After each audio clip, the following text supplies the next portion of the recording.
Bonjour à toutes et à tous et soyez les bienvenus sur RTI 1 pour commencer les titres. En Côte d'Ivoire, le lancement d'une étude d'impact environnemental et social sur un projet d'ouverture d'une unité démo industrielle d'extraction d'or à Sorobango, dans la région nord-est. L'occasion pour le ministre de l'Environnement, Jean-Luc Assi, de visiter un site d'exploitation du manganèse à Bondoukou. Toujours en Côte d'Ivoire, 3 unités industrielles clandestines de conditionnement de gaz butane démantelées dans les communes de Yopougon et d'Abobo. Un coup de filet de la police soutenu par la direction du suivi et de la réglementation des hydrocarbures.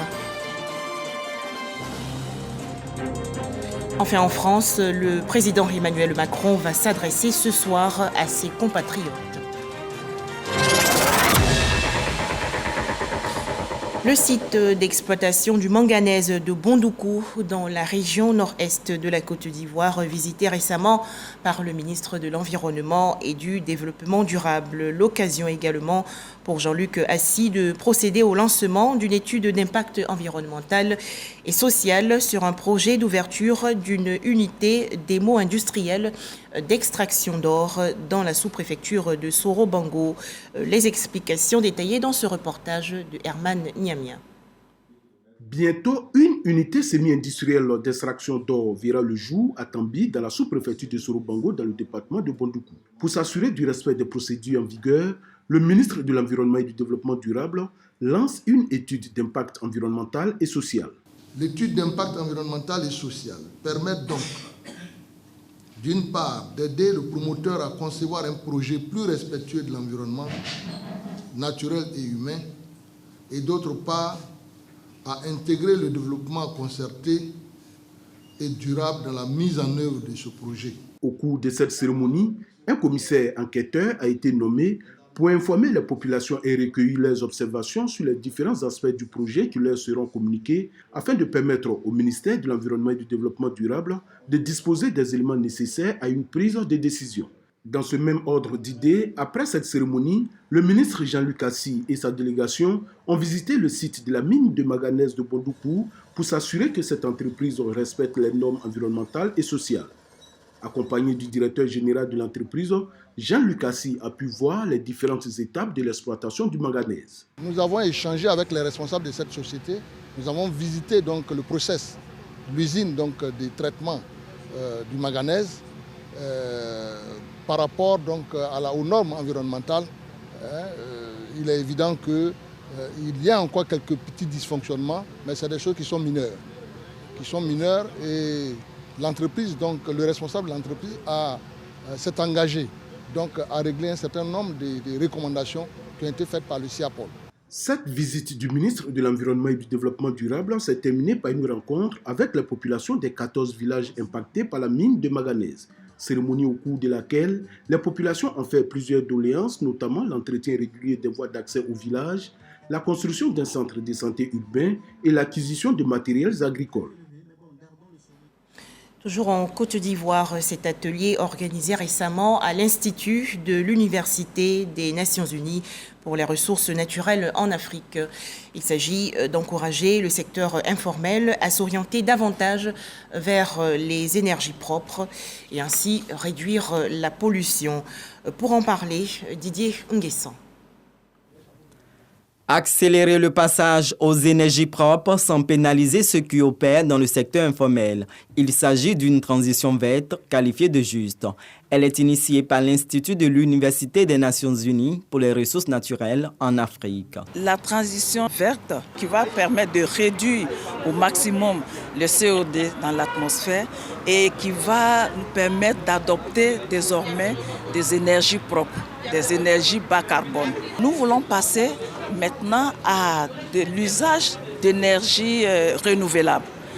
Et ce passage-là va forcément être très avantageux pour certaines personnes, mais ça va aussi être désavantageux pour d'autres. Le projet concerne 4 pays, notamment le Ghana, la Namibie, la Zambie et la Côte d'Ivoire, avec des résultats de recherche probants. On a visité des entrepreneurs qui aujourd'hui, par exemple, à partir de déchets de cacao, également aussi de coco, qui arrivent par exemple à produire du biocharbon.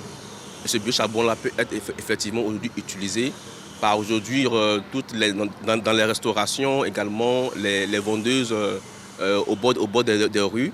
Et effectivement, c'est aujourd'hui une source d'énergie qui est propre et qui ne nuit pas aujourd'hui en fait à la santé des populations qui l'utilisent. La transition verte juste pour le secteur informel est un tremplin vers de plus grands marchés pour les entrepreneurs écologiques.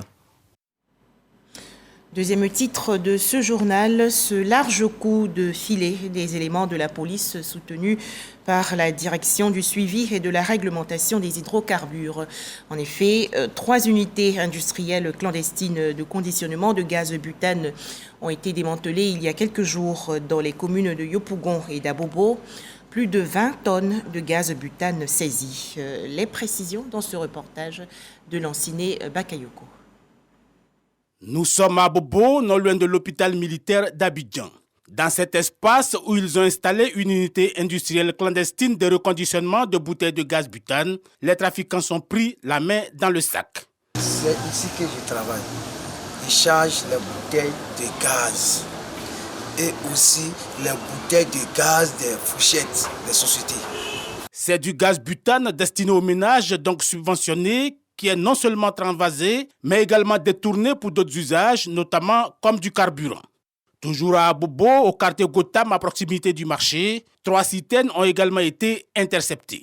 La descente effectuée par les services de la direction du suivi et de la réglementation des hydrocarbures a permis aussi de détruire une 3e unité illégale, cette fois à Yopougon Banco, côté Phoenix. Le transvasement du gaz, un véritable danger au niveau sécuritaire, mais surtout une grosse perte économique. La dette contractée auprès du raffineur via les subventions ayant quasiment franchi aujourd'hui la barre des 65 milliards. Monsieur le ministre est très regardant là-dessus, qui a instruit toutes ces équipes chargées de la lutte contre la fraude à l'effet d'intensifier les contrôles afin de démanteler tous ces réseaux qui aujourd'hui sont en train de prendre l'ampleur sur toute l'étendue du territoire. Dans les prochaines semaines, la traque devrait s'étendre aux villes de l'intérieur. Une offensive à encourager, d'autant que si cette pratique frauduleuse n'est pas vite éradiquée, le déséquilibre financier auquel fait face le secteur du gaz butane risque de se creuser davantage, aux grandes dames des ménages et de la fortune publique.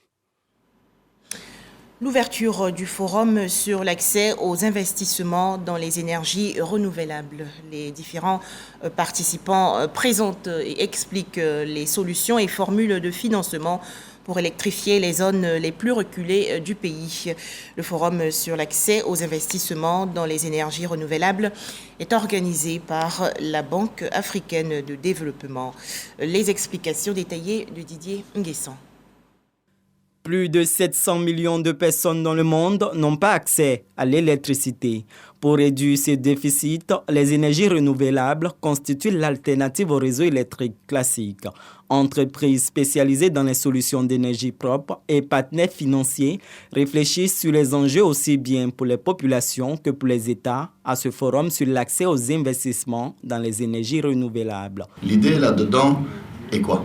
C'est de réunir les investissements qu'il faut pour l'accès à l'énergie renouvelable en Côte d'Ivoire, d'abord avant tout, dans la sous-région et pour l'ensemble de l'Afrique et les marchés émergents où c'est quand même encore un sujet, malheureusement aujourd'hui, qu'il y a beaucoup de gens qui n'ont toujours pas l'électricité. Le coût abordable, tel que voulu par l'objectif de développement durable numéro 7, ODD 7, dans l'accès aux services énergétiques, reste une problématique. Côté de la Banque africaine, on peut fournir des garanties, par exemple, pour permettre à ces entreprises ces banques en fait de prêter de l'argent à des entreprises dans le marché. En Côte d'Ivoire, le taux de décès en énergie électrique est estimé selon le ministère de tutelle à 65% pour 85% de taux de couverture et plus de 95% de taux d'accès. Il y a le programme national d'électrification rurale qui permet donc d'électrifier nos localités. Il y a le programme d'extension des réseaux. Lui, il est dans l'urbain, dans les villes, mais il prend les périphéries des villes. Il y a le programme électrification hors réseau qui porte sur les zones qui sont très éloignées du réseau interconnecté. Pour ces zones-là, les solutions donc privilégiées c'est donc le hors réseau. Investir dans les énergies propres, c'est contribuer à l'atteinte d'ici à 2030 de l'ODD 7 ou à défaut à s'en rapprocher. Bientôt un nouveau pont pour Guiglo, ville située dans la région ouest du pays. Cette infrastructure, estimée à environ 8 milliards de francs CFA et financée par l'État de Côte d'Ivoire, va donc améliorer la sécurité routière et booster les échanges économiques dans la localité. Les détails, Mahama Traoré. Aucun panneau de signalisation ne l'indique. Mais à l'entrée de la ville de Guiglo, un stationnement s'impose d'office à tous les automobilistes en provenance de Diokwe. Ici, ils doivent observer la règle de la circulation alternée avant d'emprunter le pont de la rivière Onzo qu'il faut franchir pour allier la capitale de la région du Cavali. Comme on peut le constater, cette situation n'est pas due à des travaux, mais la conséquence du caractère exigu de cet ouvrage d'art, ouvert à la circulation depuis 1958. Difficile, voire impossible pour deux véhicules de sens opposé de le pratiquer simultanément. À cette difficulté s'ajoute la vétusté de cet ouvrage, chose qui inquiète de plus en plus les usagers. Pour moi, c'est un peu difficile. C'est très difficile. On peut même pas deux voitures ne peuvent pas se dépasser là. Surtout quand il pleut. Là, c'est grave.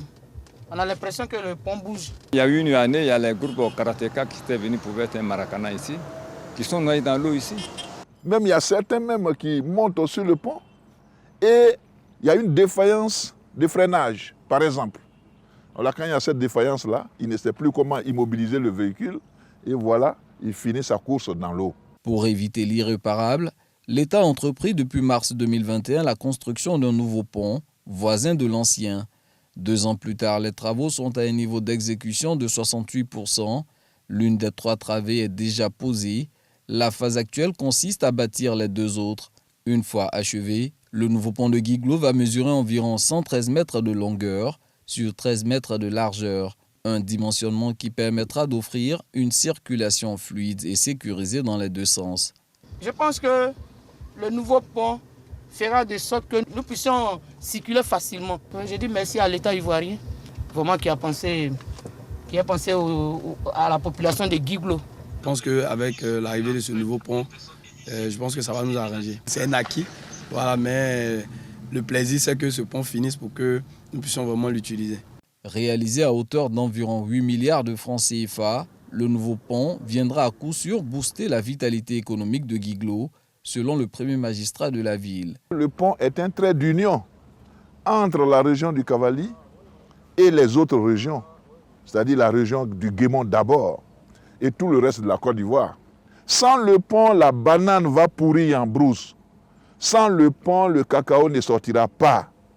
Et on ne pourra pas avoir les recettes nécessaires pour le développement de cette Côte d'Ivoire. Donc aujourd'hui, ce pont-là, il est primordial. Si les délais sont tenus, le nouveau pont de Guiglo sera livré au mois d'octobre 2023. Environ 2 milliards de francs CFA, c'est le budget attribué au district autonome de la Comoé. Ce budget a été adopté il y a quelques jours lors de la première session de l'exercice 2023. À noter plusieurs projets, notamment le bitumage de l'axe Aboisseau à Bengourou. Les explications détaillées de Mamadou Kouassi. Aboisseau, capitale de la région Sud-Comoé, accueille la toute première session 2023 du district autonome de la Comoé. Une rencontre axée sur l'adoption du projet budget de cette nouvelle entité. Après plusieurs moments d'échange, le budget 2023, chiffré à 1,4 milliard de francs CFA, dont 900 millions de francs CFA pour le fonctionnement, est adopté par l'ensemble des conseillers présents.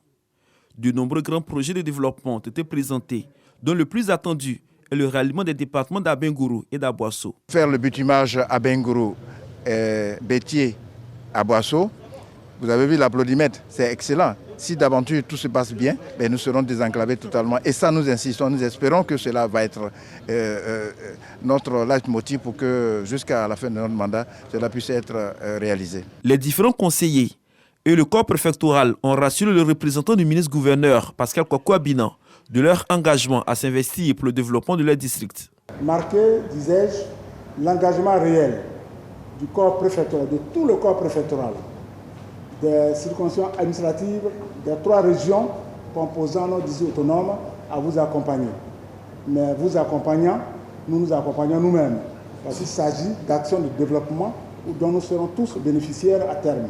Nous sommes partants pour donner notre appui, donner nos conseils et faire en sorte que les populations de ce grand district puissent bénéficier de la politique de développement du président Ouattara. Le district autonome de la Comoé regroupe les régions du Moronou, du Lendiné, du Ablin et du Sud Comoé, avec pour capitale Abengourou. Région du Hambol, dans le centre-nord du pays, l'administration publique dresse le bilan des actions menées en 2022. Pour en parler, Kader Sogodogo de RTI Bouaké. Atelier bilan de l'action administrative dans la région du Hambol. État des lieux 2022 et perspective 2023. C'est le thème de la rencontre qui regroupe tous les corps constitués de la région. L'initiative est du préfet de région, Kwamebi Kalou Clément. C'est le prolongement du séminaire gouvernemental qui obéit au principe de la gestion axée sur les résultats probants. Une manière pour l'autorité administrative de mettre les actions du corps préfectoral en adéquation avec le gouvernement et surtout avec les aspirations des populations. C'est en fait pour se donner une matrice d'action pour l'année à venir, tout en tirant des leçons de ce qui n'a pas marché l'année d'avant. Donc c'est notre manière à nous de mettre nos actions en adéquation non seulement avec la vision du gouvernement, mais surtout avec les aspirations des populations. Pour Jean-Claude Kwasi, ministre-gouverneur du district de la vallée du Bandama, ce séminaire permet au corps préfectoral et aux services publics de la région d'être plus dynamiques. Le fait de réaliser ici, dans la région du Hambol, ce séminaire bilan, avec tous les responsables de l'administration et des services publics, est une idée novatrice qui mérite d'être d'ailleurs copiée ailleurs. Cet atelier qui s'est tenu à la salle de conférence Yul Lambert Omepio de la préfecture de Katiola est à sa 3e édition. Il a permis aux participants d'être mieux outillés sur les actions de leur administration et surtout les objectifs, notamment dans les domaines de la santé, la sécurité, l'éducation, l'environnement, la jeunesse, le social, la formation, la culture, les finances, le sport, le tourisme et les infrastructures de base. Direction à présent Gagnoa, dans la région centre-ouest du pays. Les forces de défense et de sécurité ont recouvré plus de 19 millions de francs CFA d'amende forfaitaire en 2022. Ces policiers et gendarmes ont donc été récemment récompensés lors d'une cérémonie. Les précisions de Doga Dogui et Jean Djadji. Si les chauffeurs des transports en commun, autres taxis communaux continuent de bénéficier de conseils et recommandations du ministère des Transports, ils sont aussi verbalisés par les forces de l'ordre sur le terrain, et cela en cas d'infraction entraînant le paiement d'amende. Pas de visite technique, pas de carte grise. Il n'a pas laissé aussi de permis et il a fait un délit de fuite.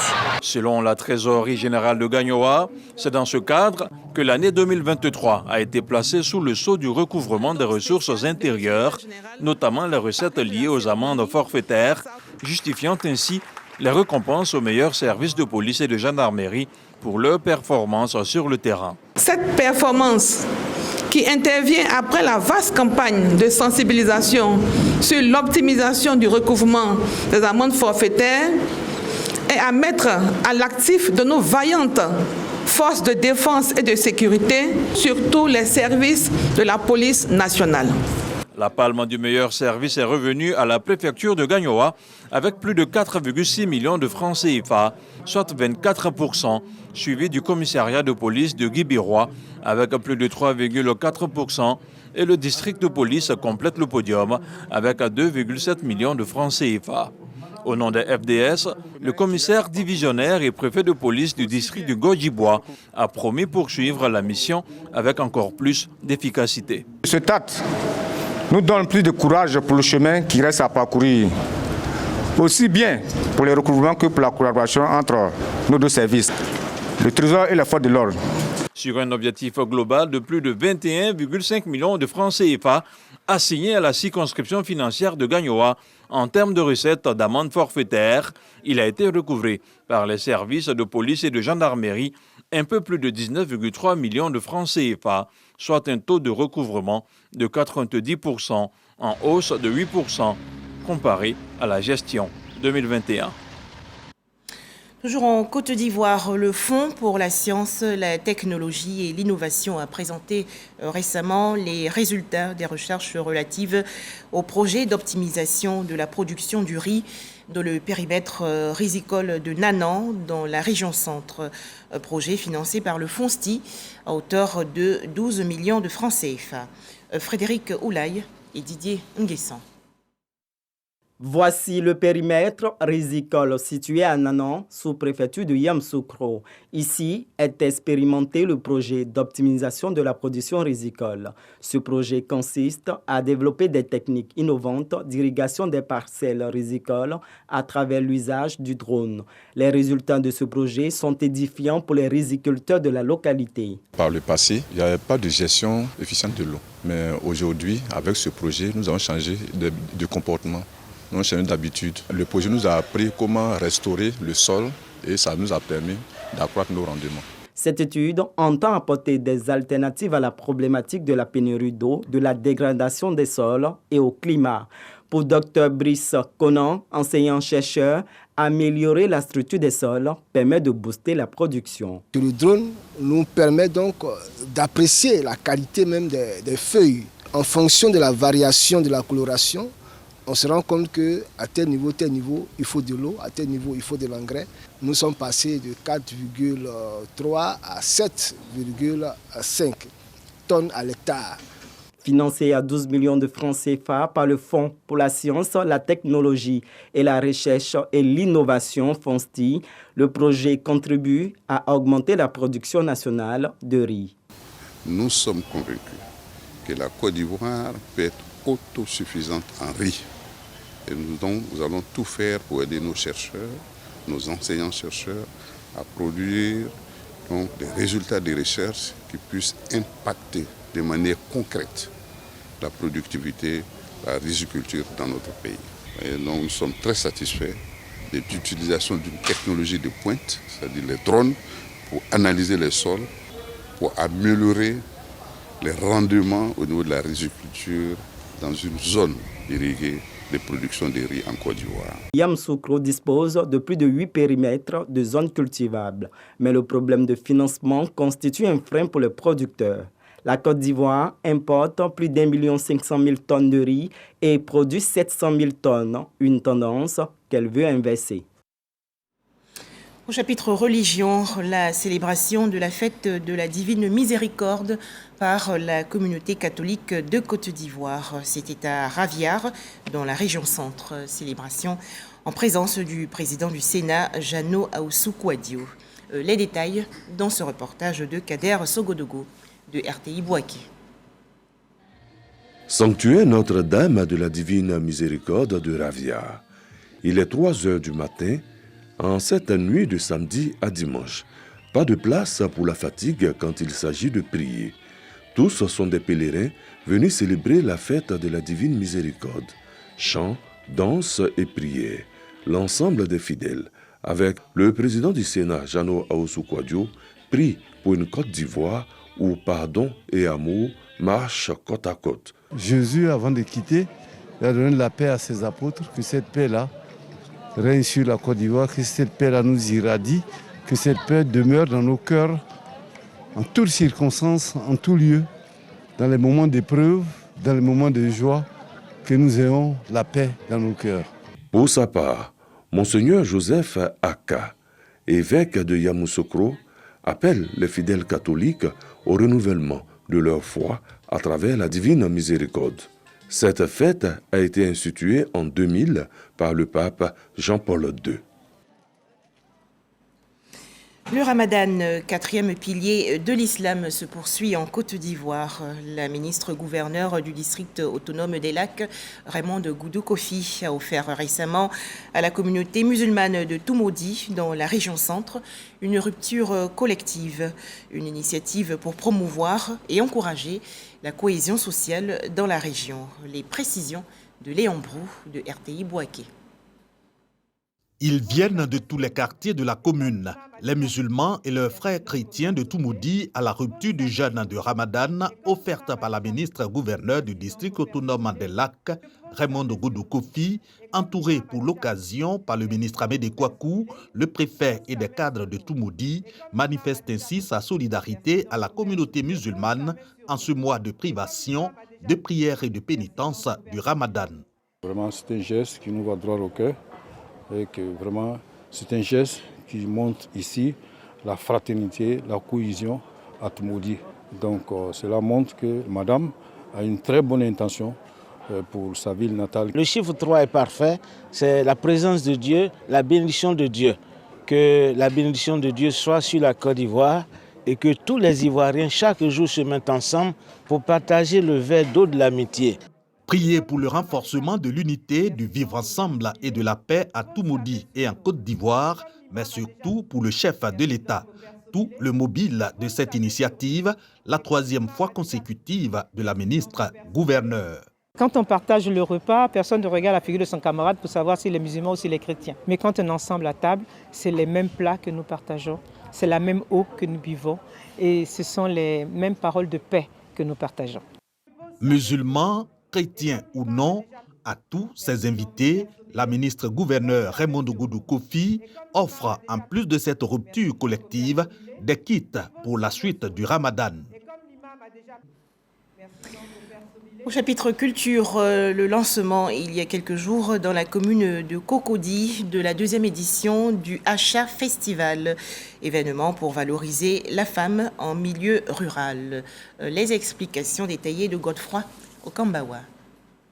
La deuxième édition du Festival des femmes rurales, dénommé Acha Festival, lancé. Ces femmes du monde rural sont les piliers du développement socio-économique de la Côte d'Ivoire. Selon les initiateurs, elles constituent près de 25% de la population féminine. L'initiative est donc d'accorder une attention particulière à la femme du monde rural. L'initiative d'Acha Festival est née d'une mobilisation collective, d'une vision portée par des filles et des fils de la région de Lamé, plus particulièrement du département de Yakassé à Togo, d'accorder une vision, une attention particulière à la femme rurale, eu égard à son rôle majeur en tant qu'acteur.